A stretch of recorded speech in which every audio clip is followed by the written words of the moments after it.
Rebirth of doctor devil episode 21 note really, कशिश ने simply कहा और रूम के अंदर चली गई। रेचल ने भी बात को आगे नहीं बढ़ाया और कहा, वेल दिन सर आप लोग जाइए, मैं यहाँ से जाती हूँ। All right. उसके बाद रेचल क्लासरूम में वापस आई और उसने जेटली हर्षल का सर थपथपाते हुए कहा, हर्षल मैं आज जा रही हूँ, मैं कल तुमसे फिर मिलने आऊंगी। हर्षल ने हाँ में सर हिलाया और उसकी आंखों में उम्मीद साफ नजर आ रही थी। अब जब हर्षल देख नहीं सकता था तो वो हमेशा ही दूसरे लोगों को लेकर काफी अलर्ट रहता था और रेचल के साथ उसका ऐसा रिएक्शन देखकर कशिश थोड़ा हैरान हो गई थी। रेचल के जाने के बाद कशिश हर्षल के बगल में बैठते हुए बोली, हर्षल क्या तुम बता सकते हो कि मैं कौन हूँ? हर्षल ने हाँ में सर हिलाया और कशिश के कपड़ों को पकड़ लिया। कशिश मुस्कुराई और उसके फ्लफी बालों को सहलाते हुए बोली, क्या तुम्हें वो लड़की पसंद आई जो अभी अभी आई थी? हर्षल ने फिर से हाँ में सर हिलाया। वेल मुझे भी वो काफी अच्छी लगी, शायद वो बुरी इंसान नहीं है। ये सुनकर हर्षल ने सीरियसली फिर हाँ में सर हिलाया। एक्चुअली मैं भी पियानो बजा सकती हूँ, क्या तुम सुनना चाहोगे?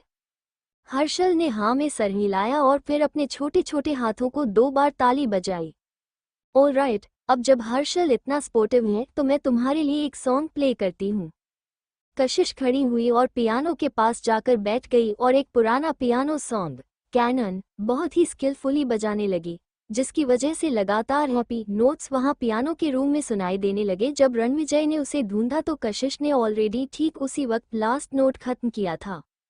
दरवाजे पर खड़े इंसान को देखकर कशिश खड़ी हुई और बोली, सॉरी तुम इतना देर इंतजार करवाने के लिए।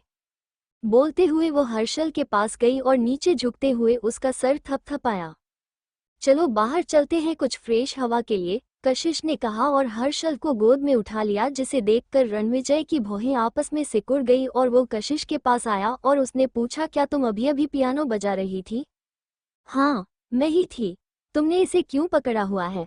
उसकी आवाज़ थोड़ी कोल्ड थी और उसने अपना हाथ आगे बढ़ाया कशिश के हाथ से उस बच्चे को लेने के लिए। उसकी इनडिफरेंट आंखें उस छोटे बच्चे को देख रही थी, लेकिन तभी जैसे ही उसने उस बच्चे का चेहरा देखा, अचानक से उसकी भौहें और भी टाइटली आपस में सिकुड़ गई। उसकी नज़रें हर्षल के चेहरे पर कुछ सेकंड तक टिकी हुई थी और उसकी आंखों में एक डाउट दिखाई दे रहा था। मत करो, कशिश ने रणविजय को मना कर दिया और फिर हर्षल की आंखों की तरफ इशारा करते हुए ना में सर हिलाया। रणविजय तुरंत समझ गया और फिर बच्चे की आंखों की तरफ देखा और धीरे से अपना हाथ पीछे हटा लिया। जब अंधेरा होने लगा तो निशांत कुछ काम से जल्दी निकल गया था, इसलिए रणविजय खुद गया गाड़ी लेने के लिए। जब दिन कशिश को बाहर तक छोड़ने आए तो वो अभी भी हर्षल के बारे में ही बात कर रहे थे। हर्षल का मूड आज काफी अच्छा नजर आ रहा है, लगता है उसे रेचल सचमुच काफी पसंद आई। दिन ने मुस्कुराते हुए ना में सर हिलाते हुए कहा, वो सिर्फ उस इंसान की वजह से नहीं है, उस बच्चे की मां ने किसी के जरिए मैसेज भिजवाया था, ये कहते हुए कि वह जेल में बहुत ही अच्छा बिहेव कर रही है कुछ सालों से, इसीलिए आने वाले कुछ दिनों में सजा माफ करके उन्हें रिलीज कर दिया जाएगा। सचमुच ये तो बहुत ही अच्छी बात है। कशिश सचमुच बहुत खुश थी। हर्षल ने काफी लंबा इंतजार किया था अपनी मां के लिए और फाइनली वो अपनी मां से मिलने वाला था। इस दुनिया में कोई भी ऐसा प्यार या फिर ऐसा इंसान नहीं था जो एक बच्चे की जिंदगी में उसकी मां की जगह को रिप्लेस कर पाए। भले ही जब हर्षल पैदा हुआ उसी वक्त अपनी मां से अलग हो गया और उसके दिमाग में अपनी मां की कोई यादें नहीं थे, लेकिन जिस इंसान को दुनिया में वो सबसे ज्यादा अपने पास महसूस करना चाहता था वो थी उसकी मां। दिन ने भी हाँ में सर हिलाते हुए रिलीफ में कहा, हाँ ये तो बहुत ही अच्छी बात है, लेकिन एक बुरी बात यह है कि उसकी मां के आने के बाद भी हर्षल देख नहीं पाएगा कि उसकी मां दिखती कैसी है। उन काइंड हार्टेड दिन को काफी बुरा लग रहा था, उन सारी मुसीबत के बारे में सोचकर जो दोनों माँ बेटे ने बर्दाश्त किए, मगर फिर भी एक रिग्रेट रह ही जाएगा। ये सुनकर कशिश हल्की मुस्कुराहट के साथ कहा, उन बच्चों के कंपैरिजन में जिनके पेरेंट्स एक बार उन्हें यहाँ छोड़ने के बाद कभी उन्हें लेने के लिए नहीं आते हैं, हर्षल काफी लकी है। दिन ने भी गहरी सांस छोड़ते हुए कहा, वेल जहां तक मेरा अंदाजा है इस तरीके से भी सोचा जा सकता है। ठीक उसी वक्त रणविजय की गाड़ी वहां आए तो कशिश ने दिन को बाय बोला और गाड़ी में बैठ गई। क्या वो बच्चा अनाथ है? नहीं, उसकी माँ अभी भी जिंदा है।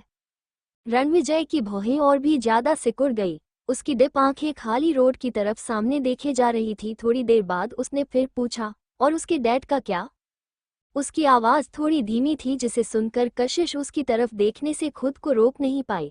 रणविजय के हैंडसम चेहरे पर एक रेयर सीरियसनेस दिखाई दे रही थी। तुम्हें इतनी क्यों परवाह है? क्या हर्षल तुम्हारा? कशिश अपनी बात खत्म कर पाती उससे पहले ही रणविजय ने अचानक अपना सर घुमाया और उसकी तरफ अपनी आंखों में कोल्ड वार्निंग लिए देखने लगा, जिसकी वजह से कशिश को अपने दिल में थोड़ा दर्द महसूस हुआ और उसने कहा, मुझे नहीं पता कि उस बच्चे का पिता कौन है और मुझे नहीं पता कि उसकी माँ कौन है। बस मुझे इतना पता है कि वो इस वक्त जेल में है किसी कारण से। ये सुनकर रणविजय ने अपनी आंखें छोटी कर ली। उसने कुछ नहीं कहा, जैसे वो किसी बारे में सोच रहा हो। कशिश ने उसकी तरफ सीरियसली देखा और उसके एक्सप्रेशन भी सीरियस हो गए।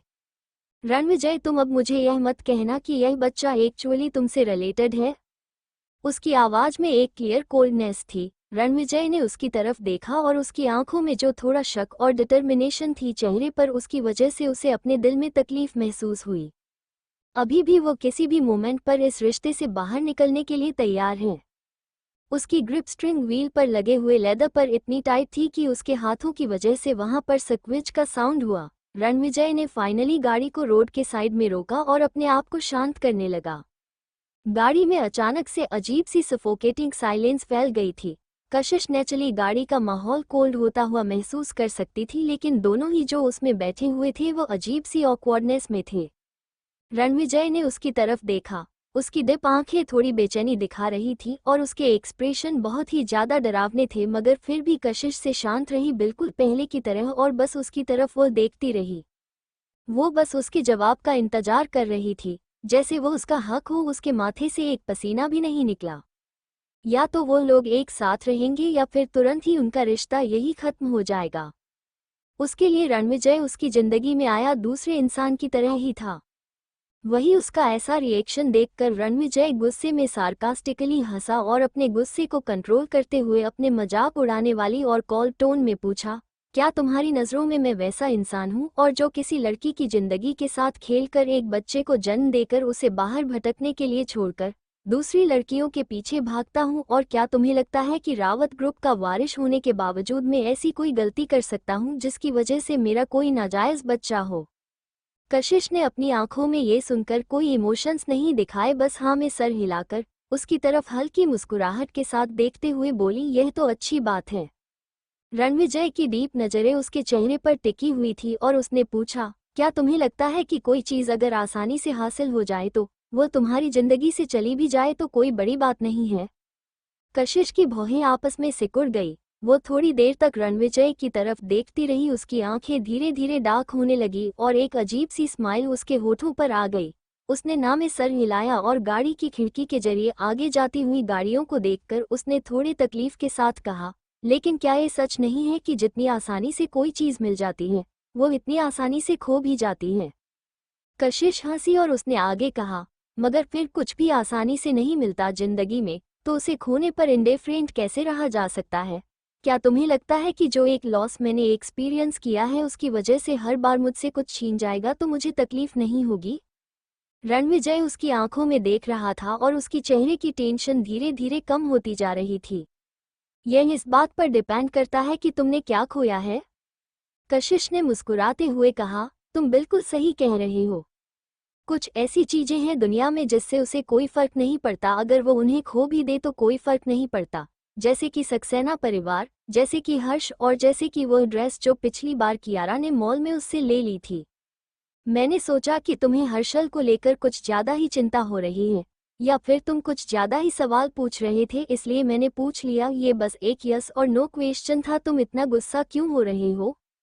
रणविजय की आंखें डिप होने लगी और उसने पूछा, तो अगर मैं हाँ कहता तो तुम इसी वक्त आज ही इस गाड़ी में मुझसे ब्रेकअप कर लेती, है ना? ये सुनकर कशिश के दिल में एक टाइटनेस महसूस हुई। एक कोल्डनेस पैरों से होते हुए उसकी पूरी बॉडी में फैल गई। आगे की स्ट्रेट लाइट्स बहुत ही धीमी थी और कशिश सामने की तरफ देख रही थी, जिसकी वजह से गाड़ी में फिर से एक शांति फैल गई। शायद कुछ सेकंड बीते थे या फिर कुछ मिनट या फिर उससे भी ज्यादा वक्त, जब कशिश ने एक गहरी सांस ली और कोल्ड टोन में कहा, ऑफ कोर्स। ये बात होते ही गाड़ी का टेम्परेचर अचानक से फ्रीजिंग पॉइंट तक गिर गया।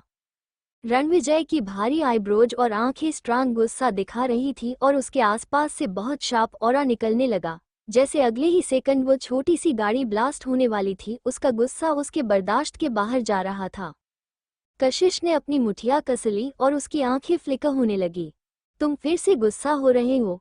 मैं बस वही कह रही हूँ जो एक नॉर्मल इंसान सोच सकता है। अगर हर्षल तुम्हारा बच्चा हुआ तो मैं तुमसे उसके डैड होने का हक नहीं छीन सकती, और हर्षल की मॉम मरी नहीं है, वो जेल में है। जब तक वो जिंदा है तुम्हारी रिस्पॉन्सिबिलिटी है कि तुम उसका ध्यान रखोगे। मैं किसी और का आदमी और किसी बच्चे का पिता नहीं छीन सकती।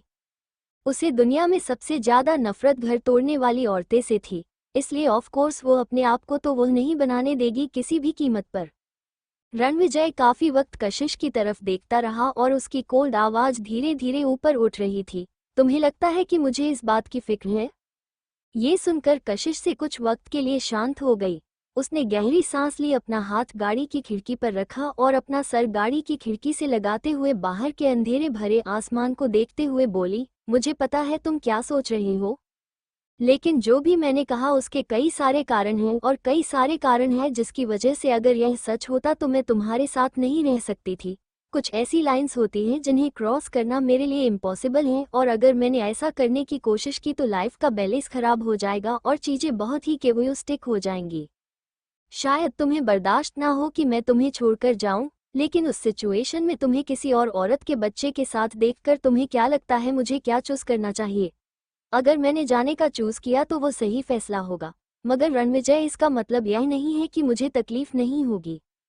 कशिश ने अपना सर घुमाकर उसकी तरफ देखा और एक हल्की मुस्कुराहट दी, जैसे वो किसी चीज को छुपाने कोशिश कर रही हूँ, मगर उसका चेहरा उदास नजर आ रहा था, जैसे उस पर कोई जिंदगी ना बची हो।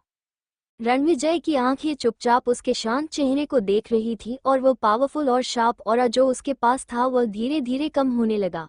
उसकी आंखों की वो कोल्डनेस धीरे धीरे किसी और एक्सप्रेशन में बदलने लगी। तुम कोई ऐसी इंसान नहीं हो जिसे मैं अपनी मर्जी से अपने पास रखूं या फिर छोड़ूं। जब मैं जिंदगी में सबसे लो पॉइंट पर थी तब तुम मेरी जिंदगी में आए थे, और जब मैं सबसे ज्यादा हेल्पलेस थी तब तुमने मुझे जीने की उम्मीद दी थी। इतने कम वक्त में तुमने वह सब कुछ मुझे दिया है जो मेरी जिंदगी में जुड़े हुए लोगों ने शुरू से मुझे नहीं दिया, लेकिन मेरे पास उस वक्त जाने के अलावा और कोई चॉइस नहीं होगी, इसलिए मुझे एक अनग्रेटफुल इंसान मत समझना। ये सब सुनकर रणविजय का कोल्ड ऑरा कंप्लीटली गायब हो गया, और उसके सफेद चेहरे को देखते हुए उसने अपना हाथ उठाया और उसके फोरहेड के बालों को साइड किया और अपनी उंगलियां उसकी थकी हुई आंखों पर रख दी। I am sorry. रणविजय की आवाज थोड़ी कंफ्यूज और लो सेट थी। कशिश की आंखें उसके वार्म हाथ से कवर थी जो डार्कनेस में हल्की सी कांप रही थी। उसकी लॉन्ग पलकें रणविजय के हाथों से टकरा रही थी, जिससे उसे थोड़ी गुदगुदी हो रही थी। कशिश की पलकें रणविजय के हाथों से टच हो रही थी। तुम अचानक से मेरी जिंदगी में अपनी मर्जी से आ गए। शुरू से लेकर अंत तक ही ऐसा कुछ था जिसका ना मैंने अंदाज लगाया था, ना मैं उसे रोक सकती थी और ना ही डिसाइड कर सकती थी। इसलिए मुझे डर लगता है कि जब तुम मेरी जिंदगी में इतनी आसानी से अपनी मर्जी से आ सकते हो तो उतनी ही आसानी से जा भी सकते हो, बिल्कुल उन लोगों की तरह जिन्होंने मुझे छोड़ दिया और मेरे पास और कोई चॉइस नहीं है इस नतीजे के लिए खुद को तैयार करने के अलावा। नहीं। रणविजय ने अचानक से गले लगा लिया और उसकी डीप आवाज में पैनिक और अर्जेंसी साफ नजर आ रही थी। मैं कभी तुम्हें छोड़कर नहीं जाऊंगा। मुझे पता है कि मुझे तुम पर भरोसा करना चाहिए रणविजय, मुझे सचमुच तुम पर भरोसा करना चाहिए। मगर वो फ्यूचर डिसाइड नहीं कर सकती थी। फ्यूचर में कब क्या और किसके साथ होगा इसका फैसला कोई नहीं कर सकता था। सॉरी, मैं अभी भी कुछ ज्यादा ही इम्पल्सिव हो गया था। रणविजय, मैं नहीं चाहती कि कुछ ऐसा जिसका हमसे कोई कनेक्शन है ही नहीं उसकी वजह से हमारा झगड़ा हो। इस बात को यही छोड़ देते हैं। ओके, ऑल राइट, मैं दोबारा इस बात को कभी उठाऊंगा नहीं। रणविजय ने अपनी आंखों का थोड़ा सा गुस्सा छुपा लिया। उसने कशिश की बातों का बिना किसी हिचकिचाहट के जवाब दिया और जेंटली कि उसके बालों पर किस किया। वो यह मामला दोबारा कभी नहीं उठाएगी, भले ही वो बच्चा सचमुच शौर्य का हो, मगर यह उसका मामला है, एक ऐसा बच्चा जिससे उसका कोई लेना देना नहीं है। उसकी वजह से एक्चुअली कशिश इतना गुस्सा और उदास हो गई थी। नेचुरली रणविजय को दूसरों के मामले में पड़ने का बिल्कुल शौक नहीं था, खास करके अगर वो चीज कशिश को उससे दूर करती है तो कभी नहीं। हर्षल वाला मैटर एंड पर आ गया और ना ही रणविजय और ना ही कशिश ने दोबारा इस बात को उठाया। गाड़ी फिर से शुरू हो गई और कशिश ने सुपरमार्केट चलने के लिए कहा, ग्रोसरीज खरीदने के लिए। आज इस बात को छोड़ देते हैं, रणविजय अचानक बोला। क्यों? वीकेंड तो बहुत ही कमाता है। तुम उदास हो और मेरी वजह से उदास हो, इसलिए मैं तुम्हारे हाथ का बनाया हुआ खाना डिजर्व नहीं करता। रणविजय की टोन थोड़ी सी डरी हुई थी, जिसे सुनकर कशिश को अचानक अपनी आंखों में पानी महसूस हुआ। उसने अपना मुंह खोला, मगर आखिर में कुछ ना कहने का डिसाइड किया, इस डर से कि अगर वह बोलेगी तो वह किस हालत में है ये बात एक्सपोज हो जाएगी। वही एमरल्ड वैली स्टेटस में रणविजय कशिश को उसके घर के दरवाजे तक छोड़ने आया और बोला, जाओ जाकर आराम करो। हाँ, तुम भी। कशिश ने हाँ में सर हिलाया बिना किसी हिचकिचाहट के। वो थोड़ा थकी हुई नजर आ रही थी जब उसने दरवाजा खोला और वो अंदर गई। रणविजय का टोल फिगर वही खड़ा था और वो थोड़ी थकी हुई उस लड़की को देख रहा था जिसका चेहरा अभी भी हमेशा की तरह खूबसूरत था। जब कशिश ने दरवाजा बंद करने के लिए पीछे मुड़ी तो उसे उसके एक्सप्रेशन दिखाई दिए, तो उसने हल्की मुस्कुराहट के साथ कहा, तुम पहले जाओ। अगर मुझे किसी भी चीज की जरूरत होगी तो मैं तुम्हें कॉल करूंगी। रणविजय ने हाँ में सर हिलाया और उसकी डिप आवाज में सॉफ्टली बोला, ओके। उसके बाद कशिश ने दरवाजा बंद किया। रणविजय कुछ वक्त के लिए वही दरवाजे पर खड़ा रहा और वो बाद में अपनी भौहों आपस में सिकुड़ते हुए मुड़कर चला गया। उसका फोन ठीक उसी मोमेंट पर बजा। रणविजय ने सीढ़ियों की तरफ देखा और फोन उठाया। रणविजय, बाहर आओ, घूमने चलते हैं। वो कार्तिक की लॉन्ग लॉसेट वॉइस थी। दूसरी तरफ काफी शोर शराबे की आवाज आ रही थी, जो ऑब्वियस था कि वो लोग ऑलरेडी किसी क्लब या फिर ऐसे ही किसी जगह पर हैं। रणविजय कुछ सेकंड के लिए हिचकिचाया और फिर उसने कशिश के घर की तरफ देखा और उसकी लास्ट बातों को सोचते हुए उसने फिर भी मना कर दिया, नहीं, तुम लोग मजे करो। यार रणविजय, तुझे आए हुए 1 महीना हो गया है और तेरे इस बार बार मना करने की वजह से हमें मौका ही नहीं मिला एक साथ बाहर घूमने का। इस तरह तेरे बिहेवियर से हमारी दोस्ती टूट जाएगी। रणविजय की भौहें और आपस में सिकुड़ गई और थोड़ी देर सोचने के बाद उसने कहा, नेक्स्ट टाइम। ये जो तेरा नेक्स्ट टाइम है ना, ये लास्ट टाइम भी था। तुम सचमुच बहुत ही हार्टलेस हो गए हो। हाँ, हम अगली बार इस बारे में बात करेंगे, रणविजय ने पेशेंटली कहा और फोन कट कर दिया। उसके बाद एलिवेटर लिया और नीचे चला गया। आखिर में कशिश ने कुछ भी क्यों ना कहा हो, उसकी जो आज की इंडिफरेंट आंखें थी वो अभी भी उसके दिमाग में बिल्कुल फ्रेश थी। रणविजय के एक्सप्रेशन कुछ अच्छे नहीं थे। उसने अपना कोट निकाला, बाथरूम में गया और जल्दी ही पानी गिरने की आवाज बाथरूम से सुनाई देने लगी। 20 मिनट बाद रणविजय बाथरूम से बाहर आया। एक डार्क ब्लू कलर का पतला बाथरोब पहने हुए और उसकी बेल्ट उसके कमर के आसपास बहुत ही धीरे से बंधी हुई थी, जानबूझकर टाइट नहीं की गई हुई थी। उसके बाद भी उसकी बॉडी की परफेक्ट लाइंस थी और कुछ पानी की बूंदें उसके बालों में थी। जब वो बाल सुखा रहा था तो उसके नेकलाइन का एक बड़ा स्क्रीन एरिया एक्सपोज था। उसके मसल बहुत ही वेल डिफाइंड थे, यहाँ तक कि उसने एक लूज बाथरोब भी पहना हुआ था। उसके बावजूद कोई भी उसकी वार्मथ और सिक्योरिटी को महसूस कर सकता था, उसके वेल पोर्शंस चेस्ट की वजह से। यह उसकी ऐसी कोई साइड थी जो आज तक किसी ने नहीं देखी थी। ठीक उसी वक्त किसी ने डोरबेल बजाई। रणविजय की भौहें आपस में सिकुड़ गई। ज्यादातर लोगों को नहीं पता था कि वो यहाँ रहता है, मगर फिर भी उसने टॉवल साइड में फेंका और दरवाजा खोलने के लिए गया। वही कशिश जो दरवाजे पर खड़ी थी, उसने हजारों सालों में भी यह एक्सपेक्ट नहीं किया था। वह तो यहाँ रणविजय को सरप्राइज करने आई थी, लेकिन जो सीन उसके सामने था उसकी वजह से वो खुद हड़बड़ा गई थी। वही रणविजय अपने हैंडसम चेहरे पर ढेर सारा शौक लिए हुए एक एम्बारसमेंट वाले क्यूट चेहरे को देख रहा था। कुछ सेकंड बाद रणविजय की आईब्रोज ऊपर हुई और उसने फिर से कशिश की तरफ देखते हुए अपनी आंखें छोटी करते हुए पूछा, क्या तुम्हें पहले से ही पता था कि मैं यहाँ रहता हूँ? कशिश ने पलकें झपकाई। उनकी परफेक्ट हाइट डिफरेंस की वजह से जैसे ही उसने अपनी आंखें खोली, उसे रणविजय की एक्सपोज चेस्ट दिखाई दी। उसका ब्रेन शायद काम ही नहीं कर रहा था ऐसे मोमेंट पर, और ना ही उसके लिए मुंह से कोई जवाब निकल रहा था। रणविजय ने हल्की मुस्कुराहट दी और उसे खींचते हुए घर के अंदर ले आया। अब कशिश दरवाजे और रणविजय के बीच में खड़ी थी और वहां से भागने की कोई जगह नहीं थी। तुम्हें कब पता चला कि मैं यहाँ रहता हूँ? उसकी तरफ देखते हुए रणविजय के होठों पर एक सॉफ्ट स्माइल आ गई। उसकी सेंट काफी रिफ्रेशिंग थी, जिसकी वजह से उसका सॉलिट्यूड और भी ज्यादा डिफाइन हो गया था। उसकी स्मूथ स्किन को फेस करते हुए कशिश को अपने आप को फोर्स करना पड़ रहा था दूसरी तरफ देखने के लिए। लेकिन जैसे ही कशिश ने ऊपर देखा और उन दोनों की नजरें मिली, उसे ऐसा फील हुआ कि वो और भी गहरी खाई में फंस गई है। पहले दिन से ही जब से मैं यहाँ आई हूँ, कशिश ने छोटा सा जवाब अपनी एम्ब्रेस आवाज में दिया। रणविजय ने अपनी आंखें हल्की छोटी कर ली और आधे सेकंड के बाद पॉज होकर पूछा, कफलिंग? कशिश ने हाँ में सर हिलाया। तभी रणविजय ने उसके हाथ में पकड़े हुए सामान को देखा और उसके हाथ से लेते हुए बोला, ये क्या है? मैं तो सुपरमार्केट गई थी, हम आज रात साथ में डिनर करने वाले थे। मैं सोच रही थी कि क्या बनाना है, तो मैंने डिसाइड किया कि शाही पनीर, रोटियां और चिकन बनाऊंगी। मैं दादी माँ के घर पर जो सेफ थे उनसे पूछी थी और यही सब मेरे दिमाग में आ रहा था। इसमें थोड़ा वक्त लगेगा, इसलिए थोड़ी देर इंतजार करो। रणविजय की डिप आंखें और भी ज्यादा गहरी होने लगी और उसकी हाथ की पकड़ उसके कमर पर मजबूत हो गई। कशिश उसके चेंज को महसूस कर सकती थी, इसलिए उसने तुरंत रणविजय के हाथों से निकलकर किचन में जाते हुए कहा, मैं जा रही हूँ खाना बनाने।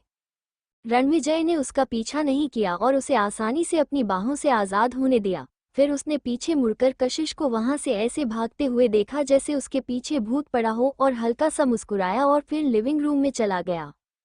कशिश ने सब कुछ बैग से निकाला और डाइनिंग रूम में जाकर सिजर्स निकालते हुए पैकेट कट करने लगी। जब उसने रणविजय की डिप आवाज सुनी, उसने बस उस ज्वेलरी ब्रांड का नाम सुना जिसकी शॉप में वो आज दोपहर में गई थी। कशिश की भौहें आपस में सिकुड़ गई और वो थॉटफुली किचन में वापस चली गई। वो किचन में काफी देर तक बिजी रही और जब वो एक कंटेनर लेने के लिए पीछे मुड़ी तो अचानक उसे रणविजय किचन के दरवाजे पर खड़ा दिखाई दिया। उसके चेहरे के एक्सप्रेशन जम गए और उसकी नजरें अपने आप रणविजय के कॉलर वाली साइड पर चली गई और उसने कहा, क्या तुम पहले जाकर कपड़े बदलोगे?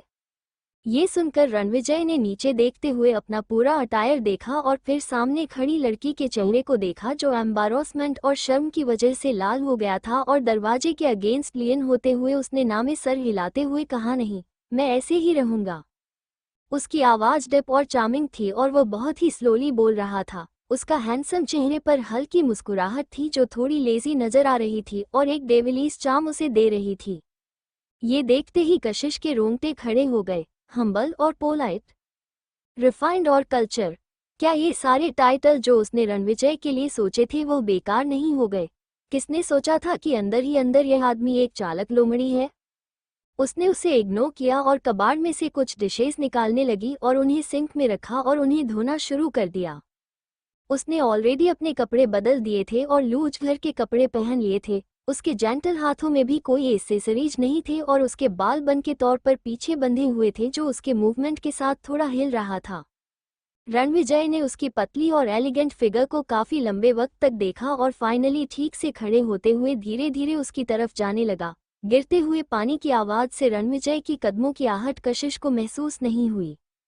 जिस मूवमेंट अनएक्सपेक्टेड उसका हाथ उसकी कमर पर आया और उसकी फ्रेम वार्म चेस्ट उसके पीछे से लगी कशिश की बॉडी जम गई। उसकी जानी पहचानी फ्रेश सेंट तुरंत उसे अपने आसपास महसूस हुई और रणविजय की वार्म सांसें बार बार उसकी कान और स्क्रीन पर वह महसूस कर सकती थी। उसकी आवाज लो और कैप्टिवेटिंग थी। मुझे लगा कि तुम कुछ वक्त तक मुझसे बात नहीं करोगी। ये सुनते ही कशिश की बॉडी धीरे धीरे रिलैक्स होने लगी और रणविजय की बातों पर उसने अपना सर हल्का सा टिल्ट किया। ब्राइट लाइट उसके सर और उसकी छोटी क्यूट नोज पर पड़ रही थी। उसकी लंबी पलकें जेटली ऊपर नीचे हो रही थी। उसका लिप हल्के मुड़े और उसने क्रिस्प और खूबसूरत आवाज में कहा, और मैं तुमसे बात क्यों नहीं करूंगी कुछ वक्त के लिए? रणविजय फिर से बोला, तुम दोपहर में काफी उदास और गुस्सा नजर आ रही थी और मैंने तुम्हें गुस्सा दिला दिया था। कशिश ने ये सुनकर हाथ में पकड़ी हुई प्लेट को साइड में रखा, अपने दोनों हाथों को एप्रिन से पोंछा और फिर उन ठंडे हाथों को रणविजय के हाथों के आसपास जो उसकी कमर पर थे और लपेट लिया। रणविजय ने उसके हाथों को पकड़ते हुए उसकी तरफ देखा, जिसकी वजह से कशिश को एक वार्मरेट का टच महसूस हुआ और वह मुड़ते हुए उसे फेस करने लगी और डिपली उसकी आंखों में देखते हुए बोली, मैं तुम्हें इस बात के लिए ब्लेम नहीं करती। कशिश के लिप्स हल्के से खुले और एक माफी उसकी आंखों में दिखाई दे रही थी। रणविजय, तुम बहुत अच्छा कर रहे हो। तुमसे अच्छा बॉयफ्रेंड हो ही नहीं सकता। मैंने गड़बड़ कर दी, पास्ट को लेकर मैं कुछ ज्यादा ही सेंसिटिव हूँ। आई एम सॉरी। तुम दूसरे तरीके से भी माफी मांग सकती हो। ये सुनकर कशिश ने ब्लिंक करते हुए कहा, तुम्हें सचमुच नहीं पता ना कि मॉडेस्टी किस चिड़िया का नाम होता है। ऐसा इसलिए क्योंकि मुझे भरोसा है कि तुम्हारी माफी सिंसियर है। रणविजय मुस्कुराया और आगे झुकते हुए उसके नजदीक जाते हुए बोला, क्या तुमने पता कर लिया कि कैसे तुम्हें माफी मांगनी है? कशिश को पता था कि उसकी बातों का मतलब क्या है और उसने हल्के शर्माते हुए चेहरे के साथ कहा, नहीं, मुझे नहीं पता। रणविजय ने देखा कि उसकी प्रिटेंडिंग कितनी ऑब्वियस है और हंसने लगा और उसकी उंगलियां हल्की सी उसकी लिप्स पर गई और उसने अपनी लो और सेक्सी आवाज में कहा, अगर तुमने कदम आगे नहीं बढ़ाया तो मैं आगे बढ़ाऊंगा। कशिश की आंखें हार्ड हो गई और वो उसका पॉइंट समझ गई और उसने हल्के से उसकी उंगली को बाइट किया। यह आदमी कर क्या रहा है? वो उसके साथ इतने लंबे वक्त से तो थी कि वो समझ सकती थी कि वो क्या सोच रहा है। रणविजय को उसने बाइट किया था मगर उसने ज्यादा फोर्स नहीं इस्तेमाल किया था, मगर उसकी उंगली पर उसके दांतों के निशान हल्के दिखाई दे रहे थे, मगर इससे रणविजय को दर्द नहीं महसूस हुआ, वो तो उसकी वार्म और सॉफ्ट टंग को अपनी उंगली पर महसूस कर पाया। रणविजय की आंखें अचानक डीप हो गई और उसकी आवाज हल्की सी हार्श थी, छोड़ो मुझे। कशिश ने उसकी आवाज में बदलाव महसूस किया, उसकी तरफ देखा कि वो उसकी तरफ शांति से देख रहा है तो उसे लगा कि वो गुस्सा है और तुरंत उसे छोड़ दिया। मगर अगले ही सेकंड उसका बड़ा सा हाथ उसे अपने चेहरे पर महसूस हुआ, जिसने उसे एक हाथ से पीछे से पकड़ा और कशिश को बस उसके हाथ की शेडो दिखाई दी और फिर अगले ही सेकंड उसके लिप्स अपने लिप्स पर महसूस हुए। कशिश हैरान हो गई और एक थोड़ी सा रिग्रेट उसकी आंखों में दिखाई देने लगा। अपने बेस्ट डिफेंस के बावजूद वो उसे नहीं रोक सकती थी, बल्कि उसने तो उसके लिए और भी आसान कर दिया था। रणविजय जेटली उसके सॉफ्ट लिप्स को किस कर रहा था। एग्जैक्ट मूवमेंट उसने उसकी उंगली को छोड़ा, उसकी किस और भी डिप हो गई जब उसने उसके मुंह को खोलकर उसके मुंह में इंटर किया। उसकी डिप आंखें उसके हल्के से परेशान एक्सप्रेशन को देख रही थी, जिसकी वजह से उसने डेविल स्माइल के साथ कहा, तुम्हें किस करना इस वक्त एक प्रिविलेज है मेरे लिए और इतनी गोल्डन अपॉर्चुनिटी मेरे सामने होते हुए तुम्हें लगता है कि मैं इतनी आसानी से तुम्हें छोड़ दूंगा? अपनी इस हालत में कशिश रणविजय की डिप और मजाक भरी आवाज सुन सकती थी और उसके साथ साथ उसकी डिप किस को भी फिल कर सकती थी। पहले पहले कशिश थोड़ा सटिफ थी, मगर जब उसने रणविजय की यह बातें सुनी तो वह धीरे धीरे रिलैक्स होने लगी। उसने अपने सर उठाया और उसकी पैशनेट किस को एक्सेप्ट कर लिया। रणविजय की सांसें उसकी नोच पर पड़ रही थी और वह डीप किस की वजह से उनकी सांसें धीरे धीरे भारी होने लगी थी और उसके पैर वार्म और कमजोर फील करने लगे थे। अचानक रणविजय ने उसकी एक कमर को पकड़ लिया और अगले ही सेकंड उसे उठा लिया और अगले ही सेकंड वो उसके पीछे ड्रेसिंग टेबल पर बैठी हुई थी। रणविजय लगातार उसे किस कर रहा था और कशिश इस मूवमेंट में उसके साथ खो गई थी, लेकिन धीरे धीरे उसका दिमाग क्लियर होने लगा और उसकी आंखें भी। रणविजय ने भी धीरे धीरे उसे छोड़ा। वो ग्लास टेबल पर बैठी हुई थी और उन दोनों की नज़रें बहुत ही आसानी से मिल पा रही थी। क्या सोच रही हो तुम? उसकी नज़रें डिप थी और उसकी आवाज़ लो, जिसमें एक अजीब सी मदहोशी और खतरा नजर आ रहा था। उसकी सांसें धीमे धीमे उसकी स्किन पर पड़ रही थी, जिसकी वजह से एक गुदगुदी वाली सेंसेशन फील हो रही थी। कशिश ने बहुत ही शांति से अपने सामने खड़े आदमी के हैंडसम चेहरे को देखा। उसका हर एक फीचर ऐसा था जैसे किसी ने बहुत ही बारीकी से पेंट किया हो। उसका ऑरा एक्सेप्शनल था। उसकी छोटी सी मूवमेंट भी बहुत ही इमोशनल चीज को एक्सप्रेस करती थी। वो सचमुच आदमियों में एक रेयर ब्यूटी था। उसकी हार्ट बीट धीरे धीरे बढ़ने लगी और उसका दिल जैसे किसी सॉफ्ट रूई के गद्दे पर था और उसे काफी सेटिस्फेक्शन महसूस हो रही थी। आई एम सॉरी, कशिश ने फिर से जेटली कहा और किसकी वजह से लाल हुए उसके लिप्स काफी ज्यादा आई कैचिंग थे। मैंने तुम्हें कहा ना, माफी मांगनी है तो वो अपने वर्ड से नहीं अपने एक्शन से। रणविजय अपनी बात खत्म कर पाता उससे पहले ही कशिश ने अचानक उसके चेहरे को पकड़ लिया और लाइटली उसके लिप्स पर किस किया। फिर उसने अपने सामने खड़े आदमी की हल्की हैरानी भरे एक्सप्रेशन देखे और खुश होकर हंसने लगी और बोली, क्या ये ठीक है? क्या यह अपॉलॉजी एक्सेप्टेबल है? रणविजय की आंखें डिप हो गई। उसकी नज़रें अपने सामने बैठी हुई लड़की के खूबसूरत चेहरे पर टिकी हुई थी। बिल्कुल भी नहीं। ये सुनकर कशिश की स्माइल तुरंत गायब हो गई और उसने अपने सामने खड़े आदमी की डीप होती हुई खतरनाक के नज़रों को देखा, जिसका मतलब समझते ही उसने तुरंत अपनी बॉडी को मूवमेंट में लाया और उस ग्लास टेबल से उतरने की कोशिश की। मुझे जाकर खाना बनाना चाहिए, मगर रणविजय ने उसे यह मौका नहीं दिया। उसका एक हाथ उसकी कमर के आसपास लपेटा हुआ था और जब उसने जाने की कोशिश की तो उसने उसकी कमर को और भी टाइटली दूसरे हाथ से भी पकड़ लिया। जब वह बोल रही थी तो उसने उसके होठों पर अपने होंठ रखा, अपनी टंग को उसके मुंह में इंटर करवा दिया और रुथलेसली उसकी स्वीटनेस का स्वाद चखने लगा। उसकी यह किस बहुत ही बेचैनी भरी और जल्दबाजी वाली नजर आ रही थी, जो रणविजय का स्टाइल नहीं था। रणविजय, कशिश थोड़ा टेंस हो गई। उसे याद था कि लास्ट टाइम स्टडी में जब रणविजय ने उसे वो लेस्बियन फिल्म देखते हुए पकड़ा था तो उस वक्त वह बहुत ही गुस्सा हुआ था और उस वक्त जो इंटेंस किस उसने उसे की थी उसकी वजह से कशिश के दिमाग में रणविजय के लिए जो परसेप्शन था वो पूरी तरह से बदला गया था। वो ऊपर से जेंटल रिफाइंड नजर आता है मगर उसके अंदर की डोमिनेंस और पॉजिटिवनेस बिल्कुल भी कम नहीं है। रणविजय, कशिश ने जल्दी से उसका हाथ पकड़ लिया और क्लियरली वो फील कर सकती थी कि उसके हाथ का टेम्परेचर बढ़ता ही जा रहा है। वो कशिश को तब तक किस करता रहा था जब तक उसकी सांसें नहीं भूलने लगी थी। उसके गाल पके हुए टमाटर की तरह लाल हो गए थे, तब जाकर रणविजय ने उसे छोड़ा। कशिश लंबी सांसें ले रही थी। उसकी नज़रें उसकी डिप आंखों से मिली, जिनमें एक अजीब सी कैप्टिवेटिंग और उसे अपना बनाने की डिजायर नजर आ रही थी, जिसकी वजह से एक पल के लिए उसका दिल कांप गया। मगर कशिश काफी हैरान थी। उसने कभी नहीं सोचा था कि रणविजय जो इतना एलिगेंट और क्लियर नजर आता है उसके ऐसे एक्सप्रेशन होंगे। कोल्ड आंखों में धीरे धीरे लाली दिखाई देने लगी थी। उसकी आंखों में जो डिजायर थी, उसकी इंटेंसिटी थी, वो एक अनइमेजिनेबल सीरियस लेवल तक पहुंच गई थी जो उसके काम और अलोफ डोमोनो से बिल्कुल अलग थी। मुझे सच में जाकर खाना बनाना चाहिए। कशिश ने रणविजय को पुश करने की कोशिश की मगर उसने उसका हाथ टाइटली पकड़ा हुआ था। उसके हाथ आग की तरह चल रहे थे। कशिश की आंखें हल्की सी कांप गई मगर वह रणविजय की आंखों में देखने की हिम्मत नहीं कर पा रही थी। लेकिन रणविजय ने उसे अपने और नजदीक कर लिया और एक कदम पीछे लेते हुए कशिश को जमीन पर उतरते हुए बोला, थोड़ी देर पहले तुमने अच्छा किया।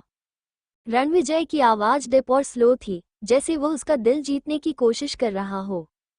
कशिश ने अपना सर घुमाया और उन चीजों को देखा किचन में जो तैयार नहीं थे और पूछा, क्या तुम चाहते हो कि मैं खाना बनाऊं या फिर नहीं? जाओ बनाओ, रणविजय ने थोड़ा ना चाहते हुए भी हेल्पलेस होकर जवाब दिया। कशिश ने अपने हल्के लिप्स हिलाए और उसके एक्सप्रेशन कंफ्यूजन वाले थे। उसने अपने लिप्स से क्यूट सा पाउट बनाया और थोड़ी देर रणविजय की तरफ देखने के बाद उसका हाथ हटाते हुए उसकी एरोगेंट चीन पर एक छोटी सी किस करते हुए बोली, तुम अब बाहर जाओ। जब काम खत्म हो जाएगा तो मैं बुलाऊंगी, तुम्हें जाकर अपने कपड़े भी बदलने चाहिए। कशिश अपने आप को ये बात बोलने से रोक नहीं पाई। और अगर मैं नहीं बदलूं तो मैं शायद तुम्हारे साथ कुछ गलत कर दूंगी। तुम्हें इस तरह देखकर मैं और किसी बारे में सोच नहीं पा रही हूँ। ये सुनकर रणविजय ने एक आईब्रो उठाते हुए डेविल स्माइल के साथ कहा, तो फिर तो मैं बिल्कुल चेंज नहीं करूंगा। कशिश ने टाइटली अपना मुंह बंद कर लिया और अब एक भी और शब्द ना कहने का फैसला किया। रणविजय थोड़ी देर तक किचन में रहा लेकिन फिर कशिश पर्सनली उसे बाहर छोड़ते हुए बोली, अगर तुम सचमुच बोर हो रहे हो तो जाकर अपने ऑफिस का काम करो। तुम्हारा असली बैटलफील्ड बिजनेस वर्ल्ड है, किचन नहीं। रणविजय को शायद सचमुच काम था, इसलिए उसने भी रुकने के लिए ज्यादा जिद्दी नहीं की। 40 मिनट बाद कशिश ने फाइनली सारी डिशेज टेबल पर लगाई और ऊपर गई रणविजय को बुलाने के लिए। ये पहली बार था जब वो उसके अपार्टमेंट में आई थी मगर पूरे अपार्टमेंट का लेआउट बेसिकली उसकी अपार्टमेंट जैसा ही था, इसलिए उसे जल्दी ही उसका स्टडी रूम मिल गया। स्टडी रूम का दरवाजा बंद नहीं था और रणविजय अपनी चेयर पर बैठा हुआ था, बहुत ही शांति से अपने हाथ में पकड़े हुए डॉक्यूमेंट को पढ़ रहा था। उसके आसपास अब वो इजी गोइंग एटमॉस्फेयर नहीं था जो थोड़ी देर पहले उसके साथ होने पर था। अब वो बिल्कुल शांत और सीरियस था, बिल्कुल वैसे जैसे वो उससे पहली बार मिली थी। उसने अपना सर हल्का सा टिल्ट किया। वो सोचते हुए ऐसा लग रहा था जैसे वो जानबूझकर अपना स्टेटस को कम कर रहा हो उसके साथ रहने के लिए। कशिश दरवाजे पर खड़ी थी और उसने धीरे से नॉक किया। साउंड सुनकर रणविजय ने ऊपर देखा और सामने खड़े इंसान को देखते ही उसकी आंखों की कोल्डनेस और गहराई तुरंत गायब हो गई। खाना तैयार है। उसके होंठ हल्के से ऊपर उठे और उसकी आवाज डिप और प्लीजिंग थी। कशिश ने सबकॉन्शियसली हाँ में सर हिलाया मगर उसकी आंखें फ्लिकर हो रही थी और उसके दिल में एक थोड़ी सी उदासी थी। वो सचमुच उसके लिए अपना स्टेटस कम कर रहा है। रणविजय ने हाँ में सर हिलाया, अपने हाथ में पकड़े हुए डॉक्यूमेंट नीचे रखे और कशिश के पास आया और अपना हाथ आगे बढ़ाया। उसका हाथ पकड़ते हुए पूछा, क्या सोच रही हो तुम? कशिश ने अपने चेहरे के एक्सप्रेशन बदले और एक मुस्कुराहट के साथ उसे देखा और उसका हाथ टाइटली पकड़ते हुए बोले, कुछ नहीं, खाना तैयार है, चलो नीचे चलकर खाते हैं। कशिश ने रणविजय को पहले खाना सर्व किया और फिर बैठते हुए बोली, मुझे लगता है मैंने काफी अच्छा काम किया है कुकिंग करने में, ट्राई करके देखो। रणविजय ने एक स्पून लिया और सबसे पहले डिशेस ट्राई की ग्रेसफुली।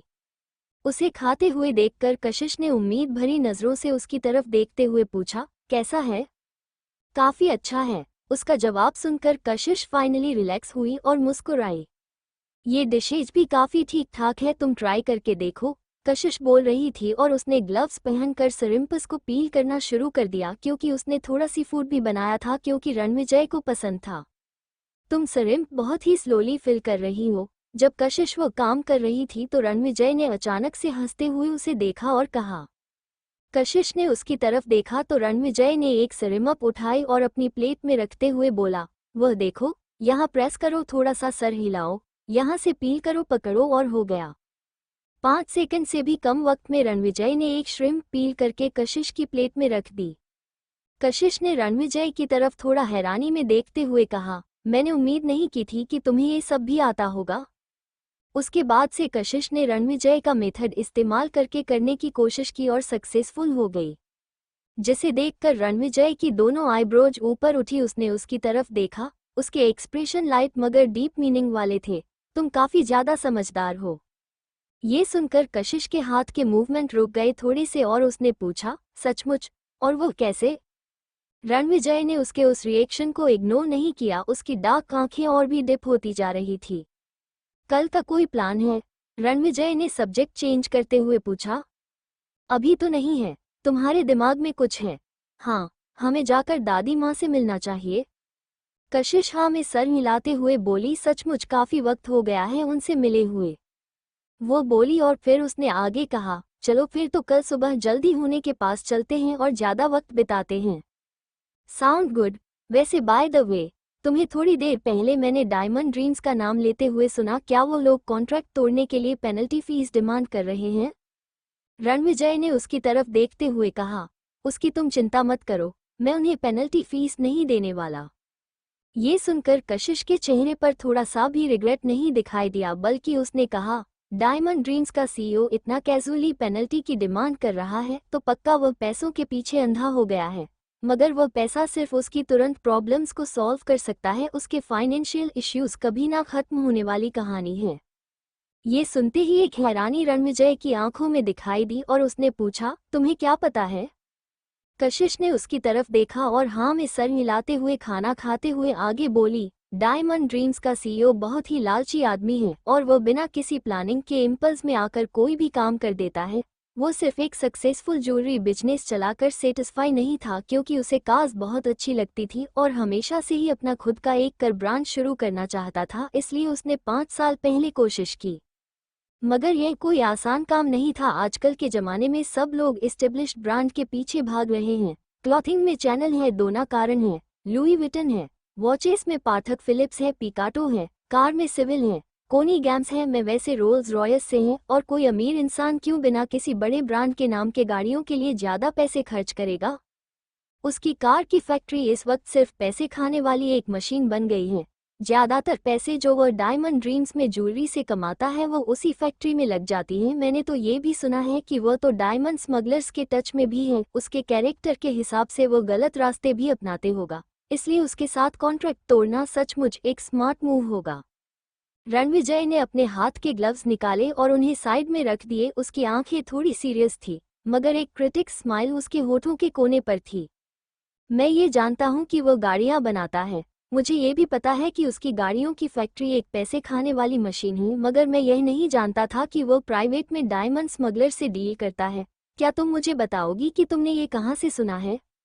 ये सुनते ही कशिश के एक्सप्रेशन थोड़े से बदल गए। उसने अपना सर नीचे झुकाया और अपनी प्लेट पर फोकस करते हुए बोली, वेल, मैंने कहीं से तो सुना ही था।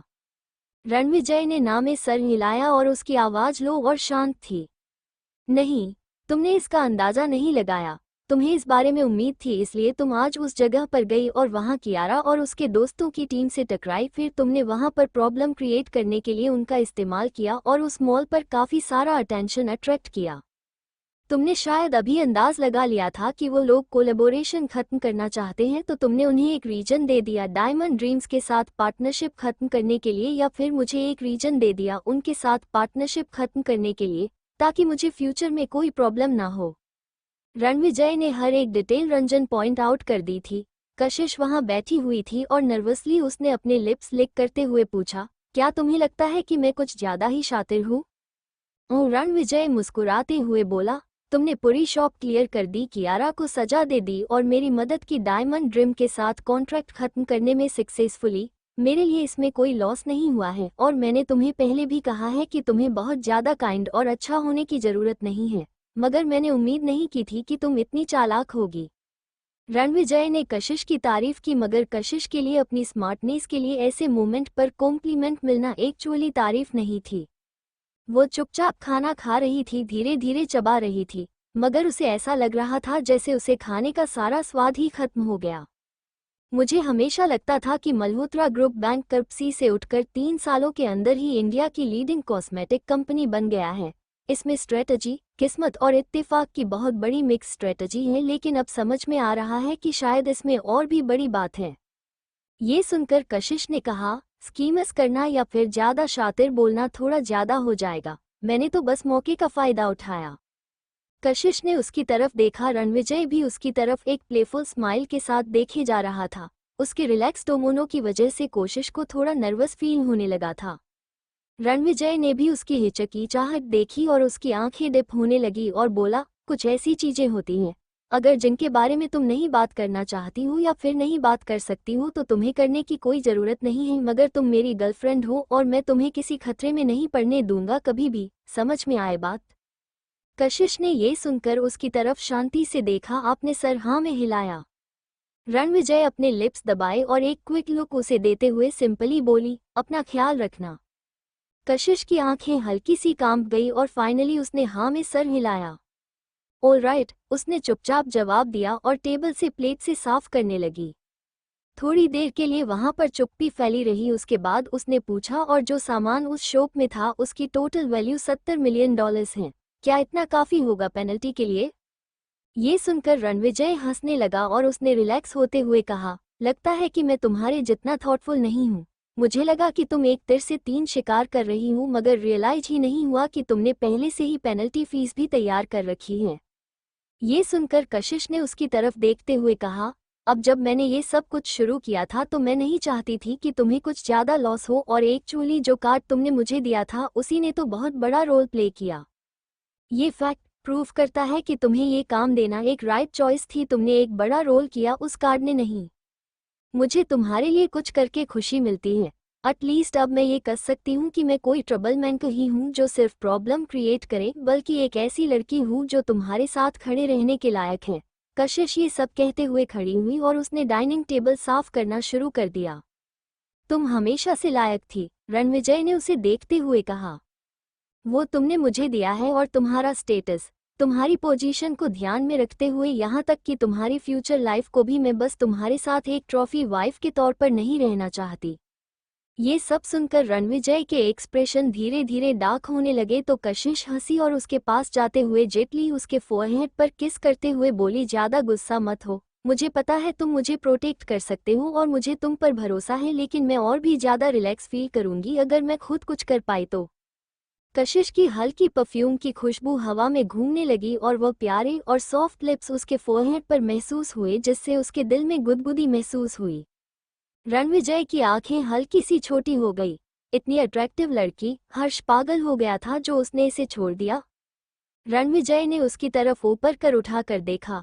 इतने क्लोज डिस्टेंस से कशिश की आंखें उसकी तरफ वह देख रही थी जो ब्राइट और डिप थी और काफी ज्यादा कैप्टिवेटिंग। थोड़ी देर बाद वो कुछ शब्द फाइनली उसके पतले होठों से निकले, जब तक तुम खुश हो सब ठीक है। ये सुनकर कशिश पॉज हो गई और उसने दिल ही दिल में एक गहरी सांस छोड़ी। वो सचमुच उसके लिए अपने स्टेटस को नीचे कर रहा है। इस वक्त लिविंग रूम की कॉफी टेबल पर रखा हुआ रणविजय का फोन बजाने लगा। रणविजय खड़ा हुआ और फोन लेने के लिए जाने लगा और जब उसने फोन उठाया तो दूसरी तरफ से आवाज सुनाई दी, हेलो रणविजय, यह मैं हूँ। कार्तिक की चेयरफुल आवाज दूसरी तरफ से सुनाई दी। रणविजय के चेहरे पर थोड़ी चिढ़ आ गई और उसने लो और कोल्ड टोन में कहा, क्या चाहिए तुम्हें? क्या चाहिए मुझे? क्या तूने नहीं कहा था कि हम फिर से अगली बार मिलेंगे हैंग आउट करने के लिए? हमने जगह बदल दिया, तुझे भी यहाँ पहुँचना है जल्दी से। रणविजय ने तुरंत जवाब नहीं दिया और अपना सर घुमाते हुए कशिश की तरफ देखा और फिर कशिश के पास आते हुए उसकी तरफ देखते हुए पूछा, क्या तुम बाहर घूमने चलना चाहोगी? ये सुनकर कशिश कुछ सेकंड के लिए हैरान हो गई और फिर उसने रणविजय के हाथ में पकड़े हुए फोन को देखते हुए पूछा, तुम्हारा दोस्त है? रणविजय ने हाँ में सर हिलाया और उसकी नजरें उसके ऊपर टिकी हुई थी। थोड़ी देर के लिए वहां पर शांति फैल गई और वही कार्तिक फोन की दूसरी तरफ काफी ज्यादा बेचैन था। उसने अपनी सांसें रोक हुई थी और पूरी तरह से अपना फोकस फोन से आने वाली आवाज पर टिकाया हुआ था। क्या सुना उसने? अभी अभी उसने ऐसा क्या सुन लिया? अभी अभी क्या उसने एक्चुअली दूसरी तरफ से एक लड़की की आवाज सुनी? रणविजय की अब उसकी कोई गर्लफ्रेंड है। उसकी ग्रिप उसके फोन पर टाइट हो गई थी और उसने उसे अपने कान के काफी नजदीक रखा हुआ था और धीरे से वॉल्यूम भी बढ़ा दी थी, इस डर से कि कहीं वो कोई साउंड मिस ना कर दे। कुछ सेकंड की चुप्पी बहुत लंबी फील हो रही थी और रणविजय को भी वैसा ही फील हो रहा था, मगर कशिश ने अभी तक कुछ नहीं कहा था। तभी उसका फोन अचानक बजा। रणविजय की भौहें आपस में सिकुड़ गई। जब उसने कशिश को फोन उठाते हुए देखा उसे लगा कि वो कॉल उठाएगी, मगर उसने कैजुअली कॉल कट कर दिया और रणविजय की तरफ देखकर मुस्कुराते हुए बोली, श्यो, वीकेंड पर बाहर घूमने जाना मजा आएगा। ये सुनकर रणविजय ने हल्की मुस्कुराहट दी और फिर फोन पर दूसरी तरफ कार्तिक से पूछा, कहाँ हो तुम लोग? Stardust hotel. Alright. Stardust hotel एक हाई स्केल एंटरटेनमेंट वेन्यू था और अक्सर वहां पर अमीर और अपर क्लास की भीड़ लगी रहती थी। वो एक लग्जरियस जगह थी और status show hotel. 3 top tier private room थे जो हमेशा भरे हुए रहते थे और बिना किसी डाउट के जिस रूम में कार्तिक और बाकी सब लोग थे वो इस होटल का सबसे लग्जरियस रूम था। फोन कट करने के बाद कार्तिक होश खोए हुए वापस रूम में आया और सोफे पर बैठते हुए एक ही घूंट में अपने गिलास की सारी वाइन पी गया। उसे रूम में और भी कई लोग थे, कुछ जो कार्तिक के अच्छे दोस्त और दूसरे शहरों के अमीर परिवार के बच्चे थे और कुछ खूबसूरत और वेल ड्रेस्ड लड़कियां भी वहां पर मौजूद थी उन्हें कंपनी देने के लिए। एक लड़का और एक लड़की रूम के सेंटर में खड़े थे और एक स्लो टेम्पो लव सॉन्ग गा रहे थे।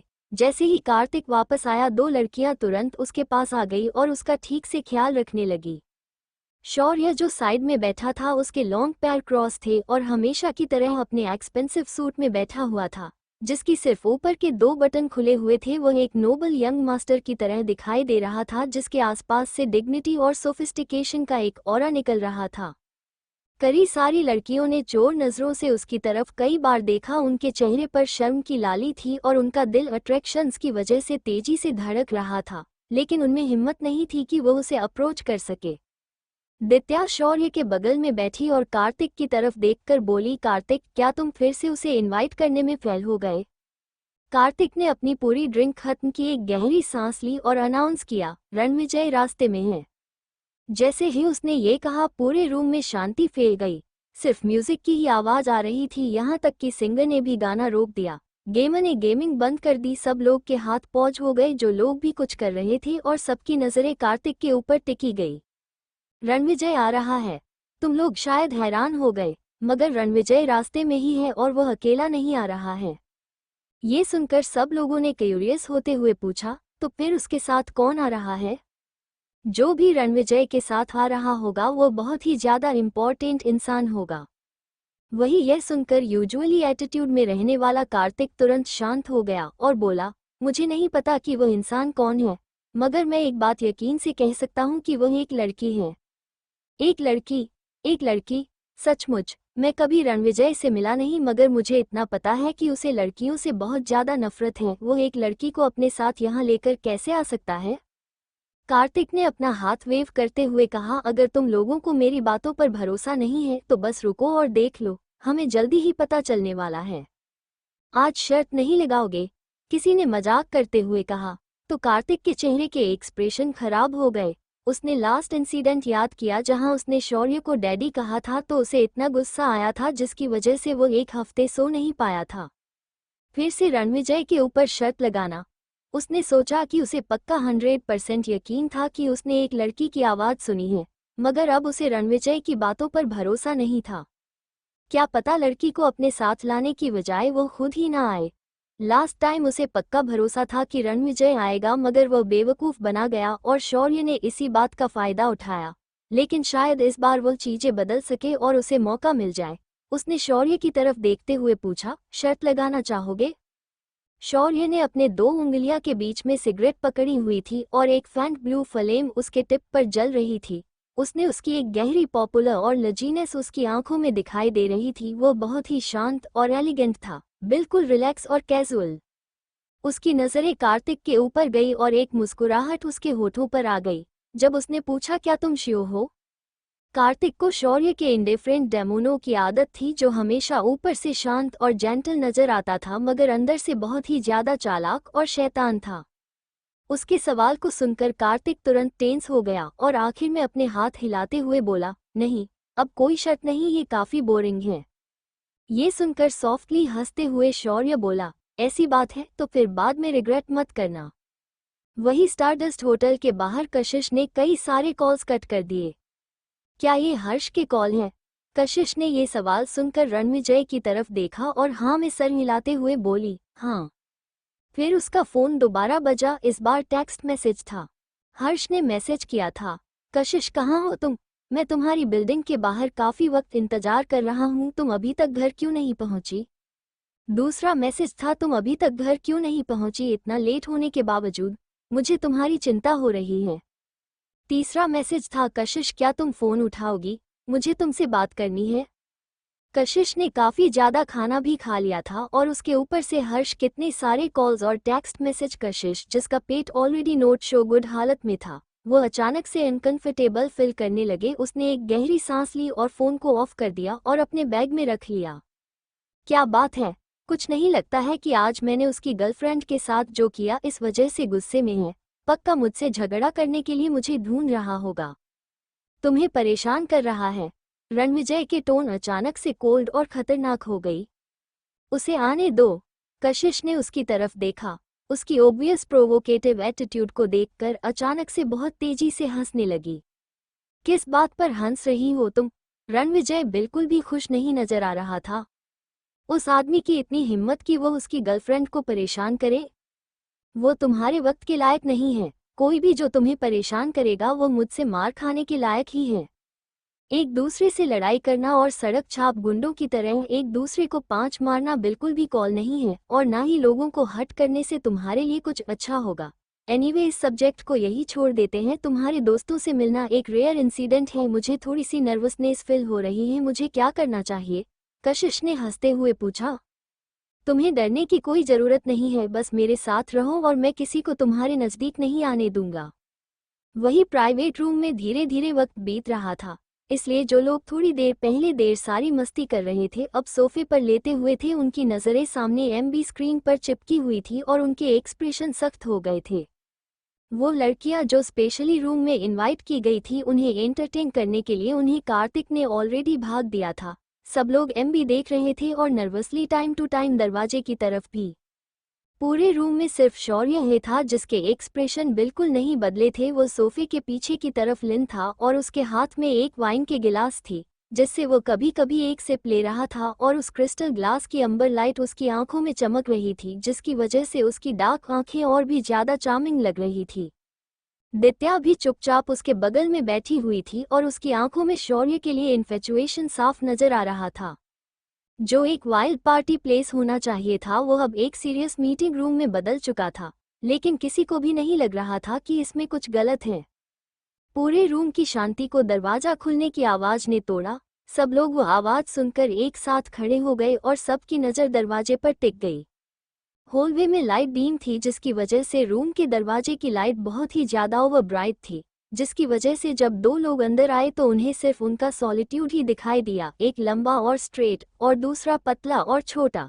Thank you for listening. मुझे उम्मीद है आपको ये स्टोरी पसंद आई होगी।